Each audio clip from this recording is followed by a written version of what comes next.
Hello, everyone.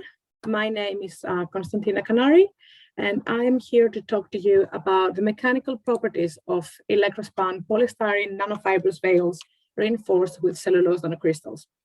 So this is a long title. What does it mean exactly?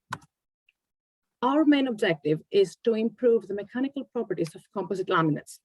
And in order to do that, we have chosen a multi-scale approach. So our first aim is to produce electrospun nanofibers, so in the nanoscale, and improve their mechanical properties. Then the fibers will be incorporated as in the form of a nanofibrous veil inside the epoxy interlayer that is formed in between adjacent plies of prepreg.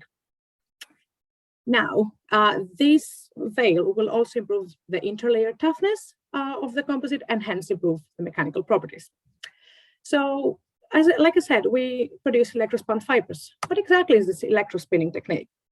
This technique is a technique that applies a high voltage in between two electrodes in order to produce fibers that are uniform, both in diameter and morphology.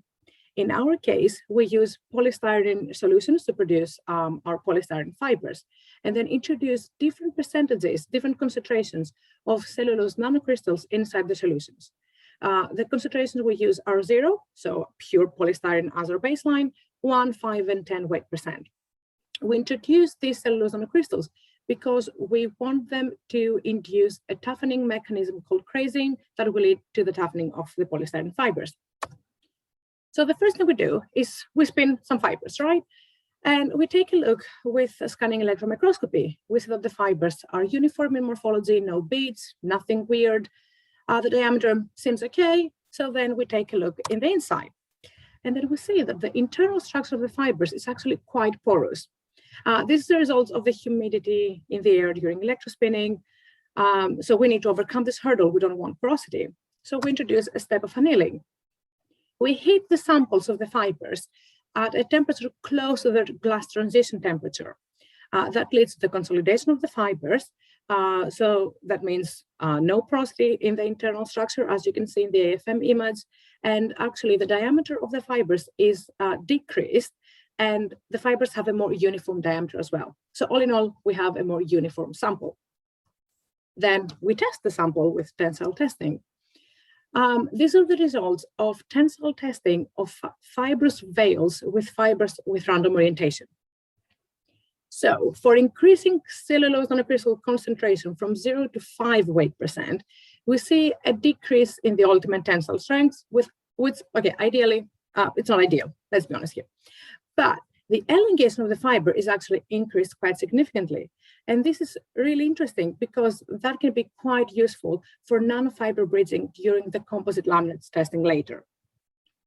Now, if we compare these results to results from tensile testing of nanofibrous veils, but with fibers of aligned orientation, we can see that with a 5% cellulose nanocrystals addition in the polystyrene fibers, the ultimate tensile strength is actually increased compared to polystyrene fibers without any cellulose nanocrystals, and the strain at break is approximately the same, if so very slightly decreased.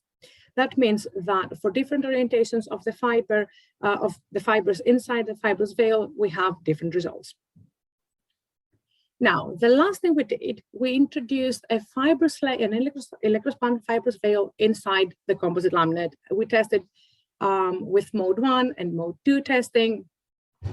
And you can see that from our preliminary results, the fracture energy at crack initiation for polystyrene fibers with 5 weight percent of cellulose nanocrystals is actually approximately 50% higher than the fracture energy at crack initiation for polystyrene fibers without any cellulose nanocrystals. That is a really interesting increase.